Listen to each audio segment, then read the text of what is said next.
the little dog that was scared of the wind. She lay on the rug by the crackling fire. Once that evening's good walk had caused her to tire, she fell asleep listening to the creak of the trees as the boughs and the branches did bend in the breeze. But as she lay snoozing and snoring her snores, the wind began blowing much harder outdoors. Its gentle caress of the leaves on the lawn came rougher and tougher. A storm it did warn. She lay and she dreamt of a day in the sun, chasing some rabbits and having some fun. She leapt and she gambolled and sniffled and snuffled through hedges and rivers and long grass that rustled. But back in our world, where the cold wind was growing from gentle to harsher, then further to blowing, the panes in the windows and knockers on doors, she awoke with a start and leapt to all fours. Light it had been when she closed tired eyes and settled down for a nap with trumps and with sighs. But away in her dream world she'd no way of knowing of the light slowly dying and darkness now growing. A dog doesn't know when it's dreaming, you see. It isn't as wise as you or as me. So this world full of thunder, of wind and of rain, to which she returned from her dream, seemed insane.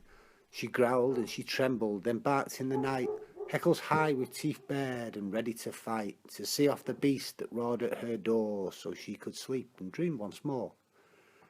But the beast didn't flee, he continued to scream, to bang and to rattle and disturb her dream. No respite he took from his horrid assault. He pushed at the door, secured by a bolt. He breathed through the keyhole, his breath cold as ice, and peed on the window, that wasn't nice. And when he realised his way in was barred, he kicked over the dustbin that sat in the yard. She rushed to the door to check it was safe, but the beast found a way in through the fireplace. Whistling and screeching and wailing a wail, it whipped up a shower of sparks with its tail. A log that had smouldered and crackled and popped leapt from the fire and rolled to a stop.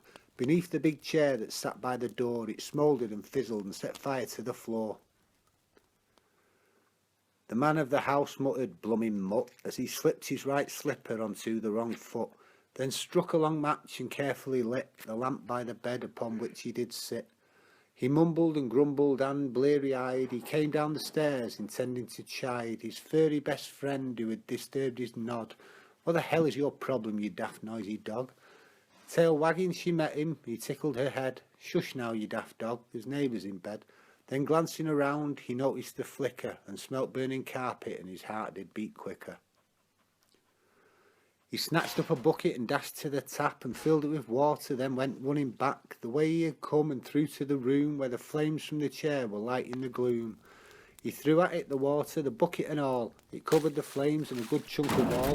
The fire extinguished, though smoke filled the room. That daft blooming dog had saved him from doom. No more does he leave the fire alight when the time comes for him to retire for the night. The room does go cold, it has to be said, but the dog now curls up on the foot of his bed. All cosy and warm, she lies there and dreams of chasing those rabbits through forests and streams. And when the wind blows, as it frequently will, she wakes and she listens and lies very still. She sniffs at the air just to be sure that a log isn't burning on the parlour floor. Then, once she's certain that all's safe and sound, she goes back to sleep, his loyal, faithful hound.